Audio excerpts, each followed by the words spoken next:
হিমন্ত বিশ্ব শৰ্মাৰ যিমান অধিকাৰ আছে, প্ৰধানমন্ত্ৰী নৰেন্দ্ৰ মোদী ডাঙৰীয়াৰ যিমান অধিকাৰ আছে, ভাৰতবৰ্ষৰ প্ৰতিটো জাতি জনগোষ্ঠীৰ লোকৰ লগতে মুছলমানসকলৰ অধিকাৰ আছে। মানে এই জাতিটোক কেনেকৈ নিশেষ কৰিব পাৰি, বৰবাদ কৰিব পাৰি, তাৰ কাৰণে এই চৰকাৰখনে চক্ৰান্ত চলাইছে। আমাক পনীয়া সামগ্ৰী বুলি ভাবি খালি নিৰ্বাচনৰ আগত ব্যৱহাৰ নকৰিব।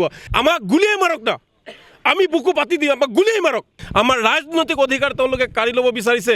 তেওঁলোকৰ ক্ষমতাৰ মানে দখল কৰাৰ কাৰণে আমাক সাম্প্ৰদায়িক ৰাজনীতিত তেওঁলোকে চক্ৰবেহুত পেলাই আজি ৱাকফৰ সম্পত্তি ল'ব বিচাৰিছে, কাইলৈ মুছলমানক অত্যাচাৰ জেলত ভৰাব বিচাৰিছে, পৰহি দিনা আৰু এটা কিবা কৰিব, তাৰ পিছদিনা আৰু এটা কিবা কৰিব।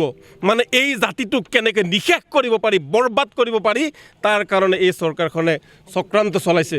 গতিকে মই আপোনালোকৰ জৰিয়তে এটাই অনুৰোধ জনাওঁ যে আমাক মানুহ হিচাপে জীয়াই থাকিব দিয়ক। আমিও সংবিধানৰ নীতিৰ আধাৰত আমিও জীয়াই থাকিব বিচাৰোঁ। আমাক পনীয়া সামগ্ৰী বুলি ভাবি খালি নিৰ্বাচনৰ আগত ব্যৱহাৰ নকৰিব।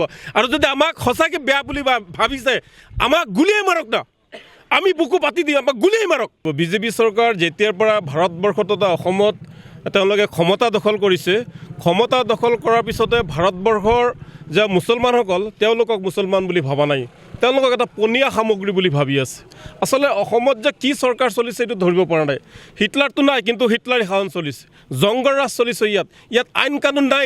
এতিয়া হিমন্ত বিশ্ব শৰ্মাৰ দাদাগিৰিহে চলি আছে। ইয়াত ক্ষমতাৰ বলত মুছলমানসকলক 24 ঘণ্টাই কেনেকৈ হাৰাশাস্তি কৰি থাকিব। আমিও কওঁ, কোনো বিদেশী, বাংলাদেশী, পাকিস্তানী কোনো থাকিব নালাগে।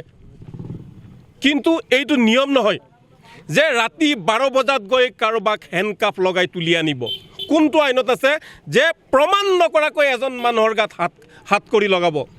আমি যিসকল আৰক্ষীয়ে ৰাতি 12 বজাত গৈ হেণ্ডকাফ লগাইছে, তেওঁলোকৰ বিৰুদ্ধে আমি উচ্চ ন্যায়ালয়ৰ দ্বাৰস্থ হ'ম। প্ৰয়োজনত আমি উচ্চতম ন্যায়ালয়ৰ দ্বাৰস্থ হ'বলৈ আমি বাধ্য হ'ম। মহামান্য বিচাৰকেহে বিচাৰ কৰিব, আৰু কি কোন বিচাৰ কৰিবলৈ? কোনেও নহয়। গতিকে ইয়াৰ বিৰুদ্ধে তীব্ৰ গণতান্ত্ৰিক আন্দোলন হ'ব।